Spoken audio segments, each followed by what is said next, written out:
Siempre surgen interrogantes que merecen ser respondidas a la luz de la palabra de Dios. Por eso ingrese a nuestra sala de chat www.bbnchat.org. Allí haga la consulta que desee. Este es un servicio totalmente gratis. Muchas gracias por su atención y a continuación disfrute de su programa favorito. El siguiente segmento es clasificación F, formativo, educativo cultural, A, apto para todo público. Le damos una cordial bienvenida a nuestro programa Esperanza para el Corazón.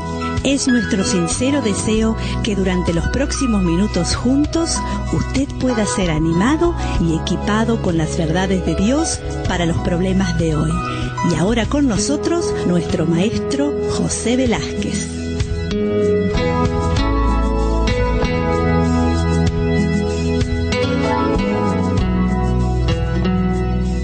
Hoy vamos a comenzar a hablar sobre el abuso espiritual.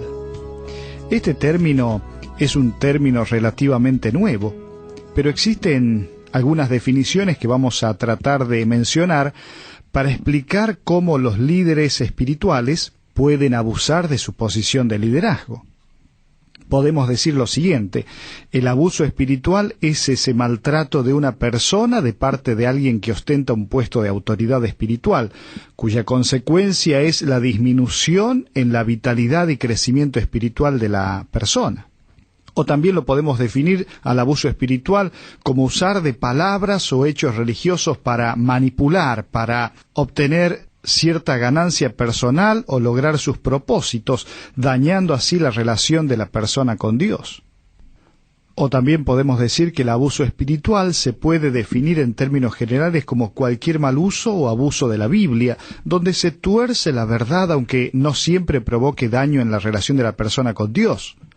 La víctima en tal caso no es un individuo, sino la verdad en sí misma. Fíjese qué variedad de definiciones al hablar del abuso espiritual. Pero ¿cuál es el problema central, el meollo de la cuestión sobre el abuso espiritual? La verdad central acerca del abuso espiritual es el excesivo control de los demás por sus líderes. El abuso espiritual es actuar de manera espiritual para beneficio personal, que es movido generalmente por ese esfuerzo egoísta de controlar a otros. Entonces podemos decir que el abuso espiritual es un actuar de forma aparentemente espiritual, pero para beneficio personal, usando medios egoístas y esfuerzos personales para controlar a las demás personas. Como por ejemplo, el pastor que utiliza la culpa para forzar la asistencia, las ofrendas o el servicio de la congregación. O el líder espiritual que saca ventaja emocional o sexual de sus aconsejados con el pretexto de darle consuelo o compasión. La gente religiosa que acusa de rebeldía ante Dios a quienes están en desacuerdo con ellos. Todo esto es y forma parte del abuso espiritual. El abuso espiritual es confiar en su posición de autoridad y su derecho percibido para manipular a las personas bajo su liderazgo y lograr sus propósitos egoístas. Sin embargo, solo Dios tiene el derecho, la sabiduría y el poder de lograr sus planes y propósitos en la vida de quienes Él creó. No nosotros, no las personas, no los líderes. Fíjese cómo Pedro lo expresa allí en su primera carta en el capítulo 5 desde el versículo 1. Él dice: ruego a los ancianos que están entre vosotros, yo anciano también con ellos, y testigo de los padecimientos de Cristo, que soy también participante de la gloria que será revelada. Y luego él dice: apacentad la grey de Dios que está entre vosotros, cuidando de ella no por fuerza, sino voluntariamente. No por ganancia deshonesta, sino con ánimo pronto, y dice: no como teniendo señorío sobre los que están a vuestro cuidado, sino siendo ejemplos de la grey. ¡Qué equilibrio justo que pone la palabra de Dios para evitar el abuso espiritual! Pero me gustaría que podamos separar, identificar qué cosa no es el abuso espiritual. A veces se lo puede confundir con lo que es la disciplina en la iglesia. Dios ordenó a la Iglesia aplicar la disciplina eclesiástica con el propósito de corregir y restaurar la comunión con Dios y con la Iglesia a aquellos cristianos que caen en pecado. El enfoque de la disciplina de la Iglesia no es el castigo, así que debe aplicarse en una actitud de oración, de amor, de cercanía a la persona, pero no puede haber una Iglesia que no practique la disciplina. La disciplina en la Iglesia también tiene el propósito de cuidar, de salvaguardar la pureza de la doctrina, de la conducta de la Iglesia. Por eso, cuando hablamos de disciplina en la Iglesia, no tiene nada que ver con el abuso espiritual. ¿Se acuerda cuando Pablo allí instruye a la iglesia de Corinto que expulsara de su medio, es decir, que disciplinara a un hombre que era inmoral? Usted lo puede leer allí en 1 Corintios 5, 6 y 7. Entonces, la disciplina no significa abuso espiritual. Tampoco el rechazo de aquellas creencias teológicas torcidas de una persona. La iglesia debe evaluar a quienes enseñan la Biblia. La iglesia es, como dice la Escritura, columna y baluarte de la verdad, y como tal debe rechazar cualquier interpretación incorrecta, cualquier falsa doctrina de cualquier persona.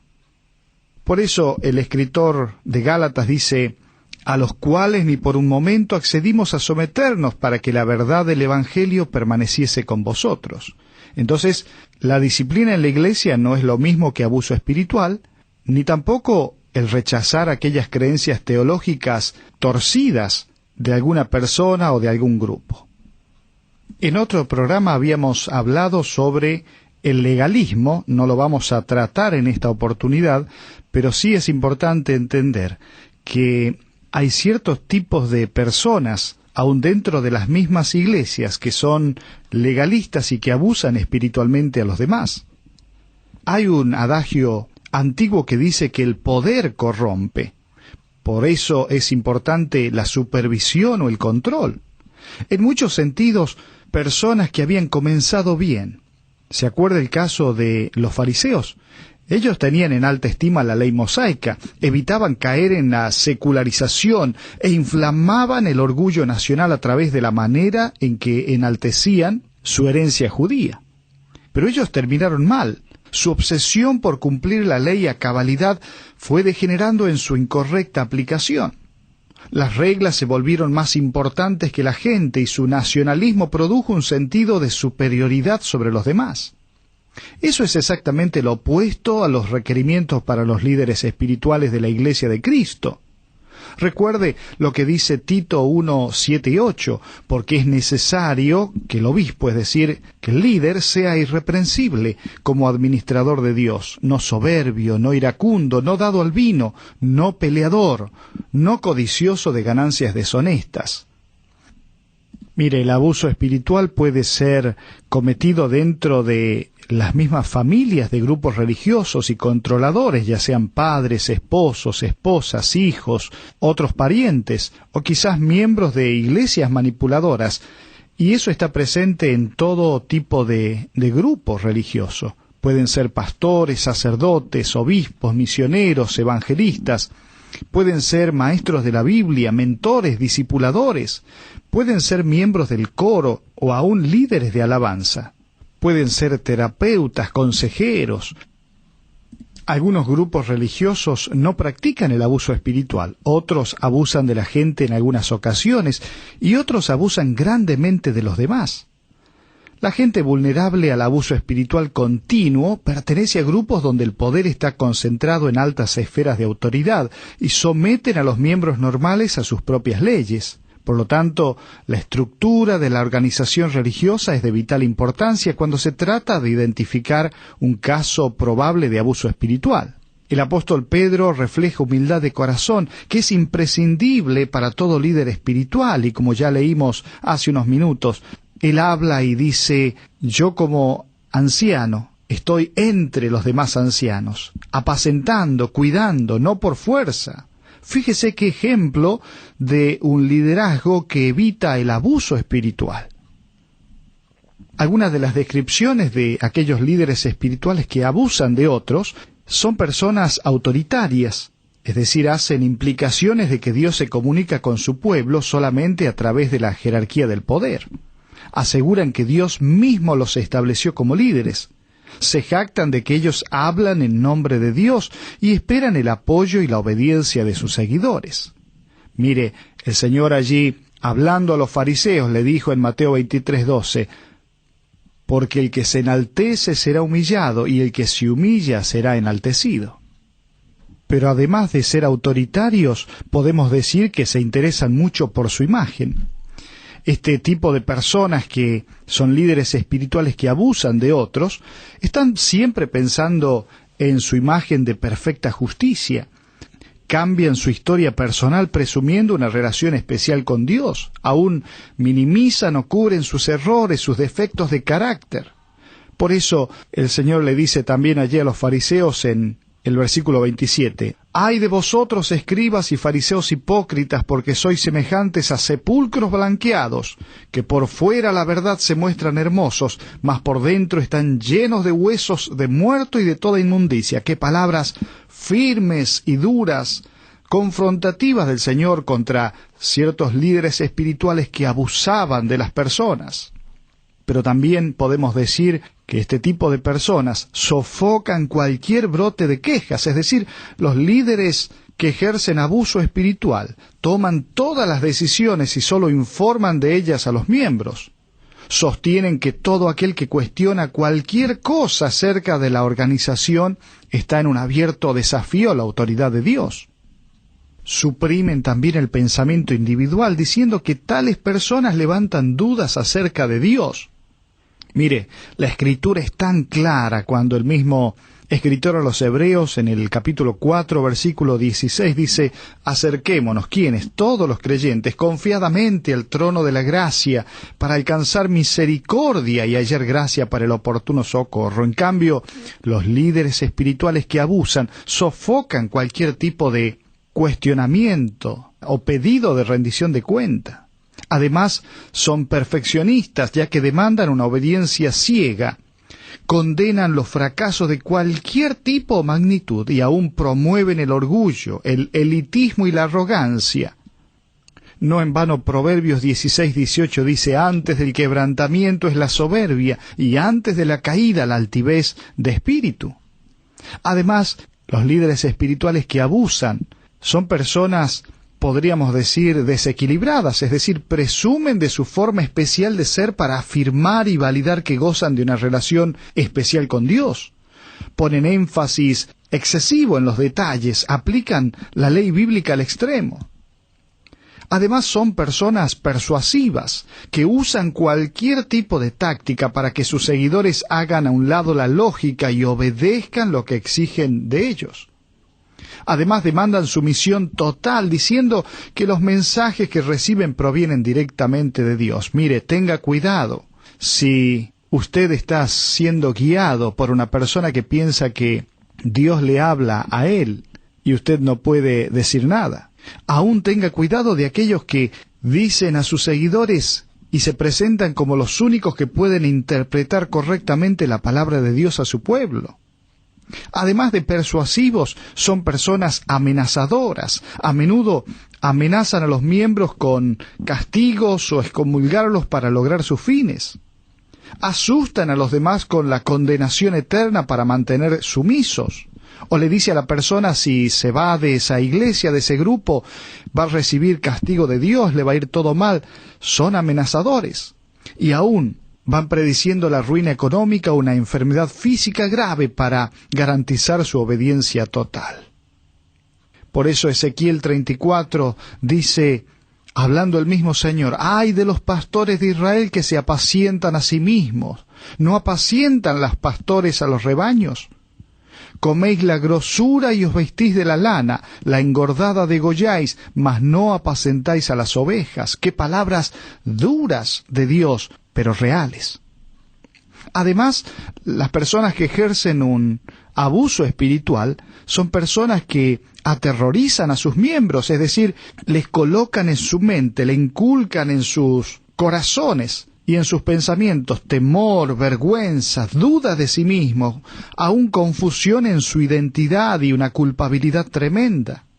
Culpan a la congregación por los problemas dentro de la organización, o aún ponen demasiado énfasis en los problemas de sus seguidores y presentan como única solución la estricta obediencia a sus normas. Por eso Volviendo a mencionar Ezequiel, fíjese lo que dice en el capítulo 34, versículo 4. No fortalecisteis las débiles, ni curasteis la enferma, no vendasteis la perniquebrada, no volvisteis al redil la descarriada, ni buscasteis la perdida, sino que os habéis enseñoreado de ellas con dureza y con violencia. Pero además, las personas que ejercen abuso espiritual son personas condenatorias. Profieren condenas a los que están fuera de su grupo y sobre cualquiera que decida salirse de la congregación. Aún enseñan que si alguien se desvía de las enseñanzas de los líderes, se va a unir a la fila de los condenados. O usan lo que denominaríamos chivos expiatorios para explicar las fallas dentro de la organización. Por eso el Señor, hablando allí en Mateo 7:4, le dice: ¿cómo dirás a tu hermano, déjame sacar la paja de tu ojo, y aquí la viga en el ojo tuyo? El liderazgo espiritual, que es abusivo, también es discriminador. Es decir, promueve la jerarquía eclesiástica, se relaciona con la gente según sus títulos y sus funciones. Aún enseñan a los miembros comunes que sus necesidades son menos importantes que la de los líderes. Pero además son personas legalistas, ya que manifiestan que la aprobación, la aceptación, se basa en los logros y la posición que se ostente dentro de la organización. Esperan de los miembros sacrificios extremos, ya sea de dinero, de tiempo, de energía, por el bien de la organización, y aún colocan pesadas cargas sobre la gente con su excesiva demanda que supuestamente Dios prescribe por medio de sus líderes. Por eso Isaías 10:1 dice: ¡ay de los que dictan leyes injustas y prescriben tiranía! Pero también, y en último lugar, podemos decir que otra de las características de aquel liderazgo abusivo espiritual es que son aislacionistas, es decir, declaran que las relaciones interpersonales fuera de la congregación son negativas y destructivas. Y aún exhortan a los miembros a minimizar o discontinuar cualquier contacto familiar, o con amigos o con el mundo exterior. Los aíslan. Y aún presentan al mundo exterior como el lugar de pecado grotesco, de tentación y sin posibilidad alguna de redención. Las víctimas de abuso espiritual generalmente sienten que necesitan trabajar para agradar a Dios o que necesitan recibir castigo. La culpabilidad que sienten puede estar basada en culpa verdadera por causa de su pecado. Sin embargo, es más frecuente que se trate de culpa falsa por pecados ya confesados y perdonados o por pecados imaginarios. Este tipo de persona ha vivido una serie de relaciones abusivas que por lo general comienzan con sus padres u otras autoridades excesivamente rígidos. La gente que asiste a iglesias donde hay abuso espiritual, por lo general crecieron en un ambiente de abuso o manipulación por parte de alguien a quien amaban. Recibieron una disciplina injusta, severa, por quizás transgresiones mínimas o imaginarias. O aún recibieron amenazas para obedecer los deseos de sus padres.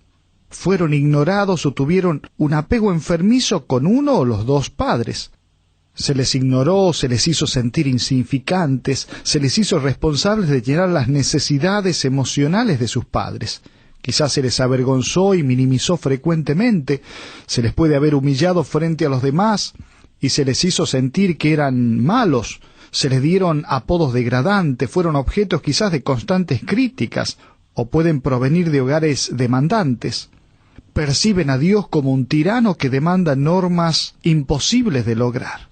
Ven a Dios como un observador que está esperando el momento de castigar cualquier pensamiento o acción incorrecta, sin importar cuán pequeños o insignificantes sean.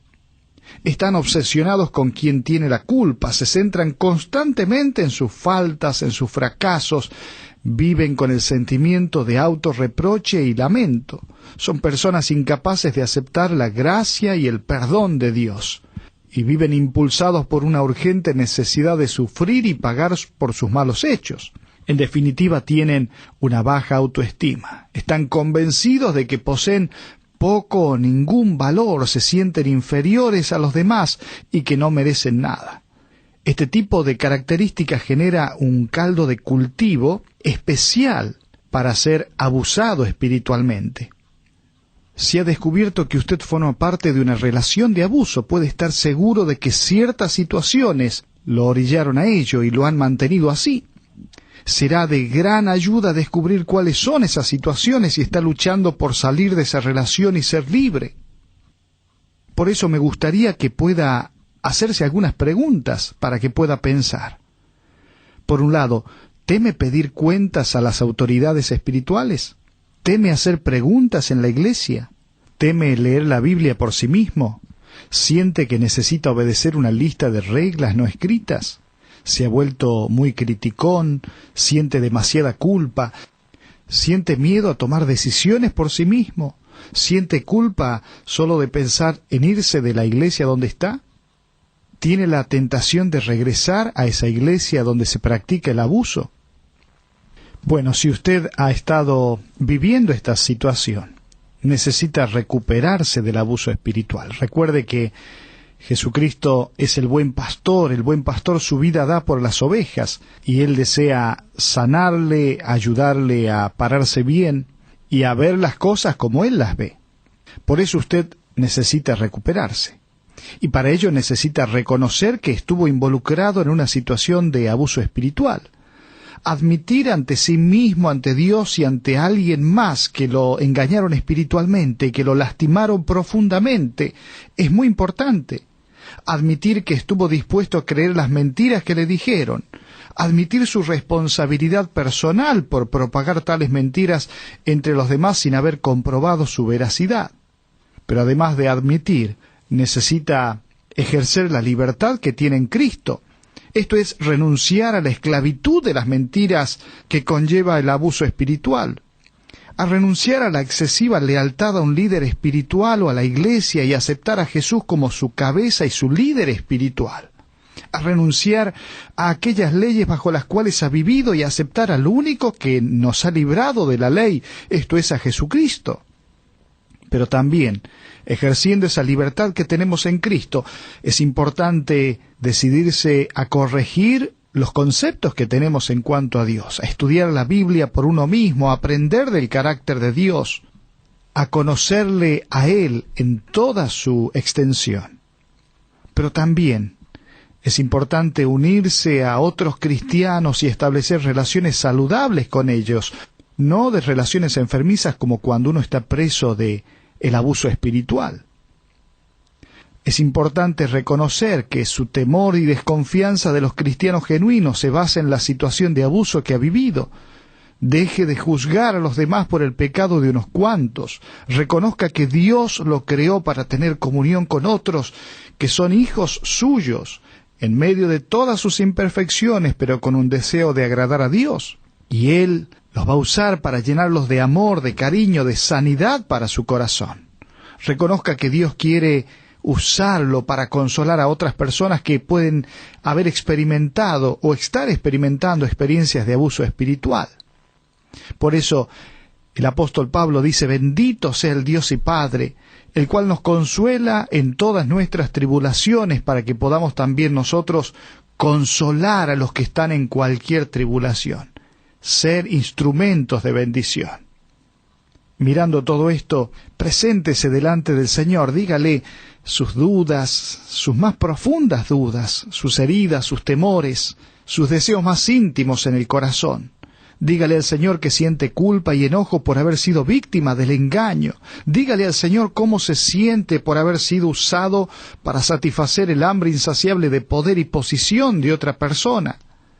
Pero al mismo tiempo busque relacionarse con personas sabias y de incuestionable integridad que aman al Señor y se aferran a su palabra. Dice Proverbios 13:20, el que anda con sabios, sabio será, mas el que se junta con necios será quebrantado. Y al mismo tiempo acepte la autoridad del Espíritu Santo en su vida, confíe en que el Espíritu Santo lo va a guiar a toda verdad, lo va a proteger del error, le dará poder para amar al Señor su Dios con todo su corazón y su mente. Confíe en que el Espíritu Santo cumplirá la promesa de Dios de conformarlo al carácter de Cristo. Y por último, agradezca a Dios por su gracia salvadora, por su gracia que lo sustenta, por su gracia que es suficiente, por su gracia que es santificadora, ya que uno tiene la victoria sobre el pecado. Agradezca a Dios por su gracia satisfactoria y dígale: gracias, Dios, por darme el regalo de una esperanza viva y una herencia incorruptible e imperecedera. Mire, como hijo de Dios no necesita trabajar ni hacer ninguna otra obra para recibir la aprobación divina. Ya ha sido aprobado, usted es acepto en el amado, no se deje engañar, no sea preso de personas manipuladoras, aprenda a tener relaciones saludables y a estar en lugares sanos y espirituales, donde todos aprenden, crecen, donde el centro es la persona de Cristo.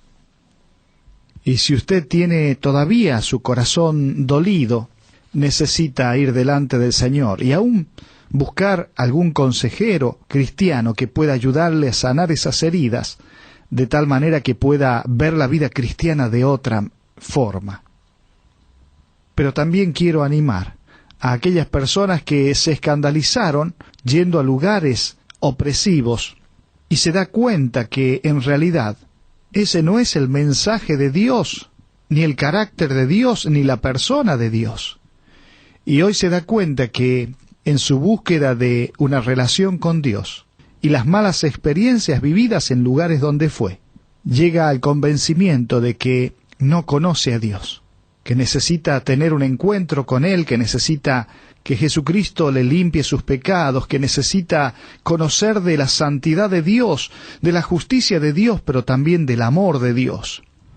¿Por qué no viene hoy delante del Señor Jesucristo y le dice: Jesucristo, necesito de ti? Reconozco que he pecado, entiendo que el castigo por mi pecado es la muerte, es decir, estar separado espiritualmente de ti. Dígale así a Jesucristo: pero por tu gran amor creaste un plan para salvarme. Creo que pagaste por la pena que yo debía haber pagado allí en la cruz.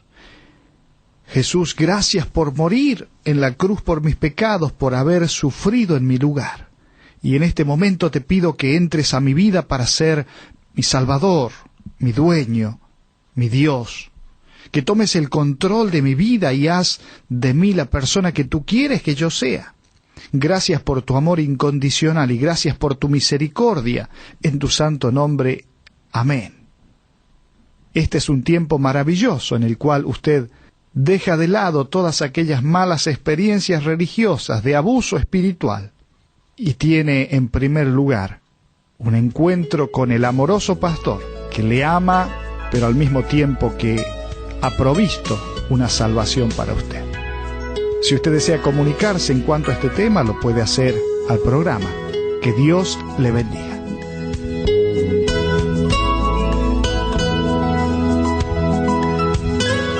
Ha sido un placer para nosotros haber compartido con usted estos minutos juntos alrededor de la palabra de Dios. Todo el material que usted escuchó hoy está a su disposición. Para más información, le invitamos a que visite la siguiente dirección: www.esperanzaparalcorazon.org. Esta es una producción de BBN.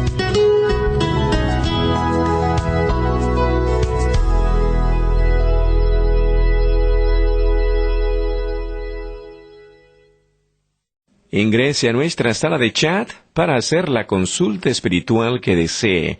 www.bbnchat.org. Este es un servicio totalmente gratis. Muchas gracias. Somos sus amigos de BBN.